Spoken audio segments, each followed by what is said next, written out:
दोस्तों, नरसिंह मेहता का जन्म गुजरात प्रांत के जूनागढ़ शहर में ब्राह्मण कुल में हुआ था। बचपन में ही इन्हें साधुओं की संगति मिली, जिसके प्रभाव से इनमें भगवान श्री कृष्ण की भक्ति का उदय हुआ। धीरे धीरे भगवान श्री कृष्ण की भक्ति और भजन कीर्तन में ही इनका अधिकांश समय व्यतीत होने लगा।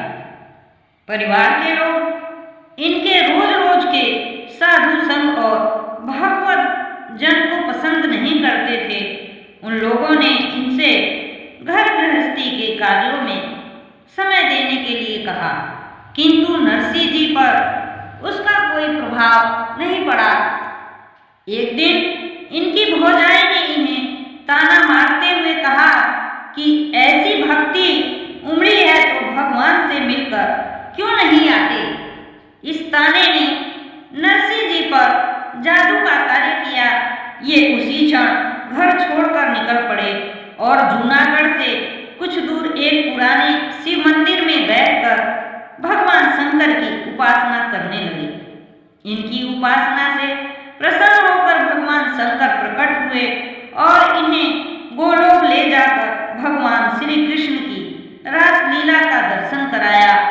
दिन रात भजन कीर्तन में लगे रहने और भरण पोषण के लिए कोई कार्य न करने के कारण नरसिंह जी के परिवार में उपवास की स्थिति आ जाती थी। इनकी पत्नी ने इनसे बहुत बार कुछ कार्य करने के लिए कहा, किंतु इनका विश्वास था कि इनके भरण पोषण की सारी व्यवस्था भगवान स्वयं करेंगे। कहते हैं, इनकी पुत्री के विवाह की संपूर्ण व्यवस्था भगवान श्री कृष्ण ने स्वयं ही की थी।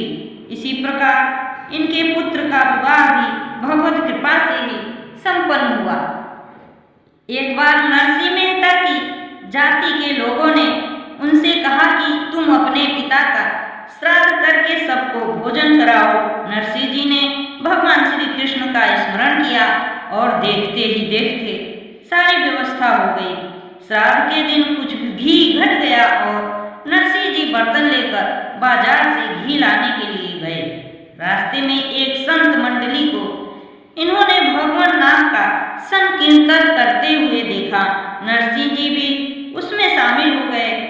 कीर्तन में ये इतना तल्लीन हो गए कि इन्हें घी ले जाने की सुधि ही नहीं रही। घर पर इनकी पत्नी बड़ी व्याकुलता से इनकी प्रतीक्षा कर रही थी। भक्तवत्सल भगवान श्री कृष्ण ने नरसिंह का वेश बनाकर और घी लेकर उनके घर पहुंचे। ब्राह्मण भोजन का कार्य सुचारू रूप से संपन्न हो गया। कीर्तन समाप्त होने पर काफी रात्रि बीत चुकी थी। नरसिंह जी सकुचाते हुए घी लेकर घर पहुंचे और पत्नी से विलंब के लिए क्षमा मांगने लगे। इनकी पत्नी ने कहा, स्वामी, इसमें क्षमा मांगने की कौन सी बात है? आप ही ने तो इसके पूर्व घी लाकर ब्राह्मणों को भोजन कराया है। नरसिंह जी ने कहा, भाग्यवान तुम धन्य हो, वह मैं नहीं था, भगवान श्री कृष्ण थे। तुमने प्रभु का साक्षात दर्शन किया है। मैं तो साधु मंडली में कीर्तन कर रहा था। कीर्तन बंद हो जाने पर घी लाने की याद आई और इसे लेकर आया हूँ। यह सुनकर नरसिंह जी की पत्नी आश्चर्य सागर में डूब गई। इस प्रकार की भगवान की अहेतुकु की कृपा की अनेक घटनाएं नरसिंह जी के जीवन काल में हुई। कुछ वर्ष बाद इनकी पत्नी और पुत्र का देहांत हो गया और ये अपना संपूर्ण समय भगवत जन में बिताने लगे।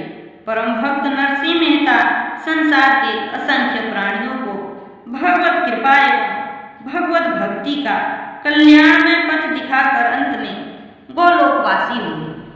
दोस्तों, समय समय पर ऐसे भक्त धरती पर अवतरित होते रहते हैं। जय हिंद, जय भारत।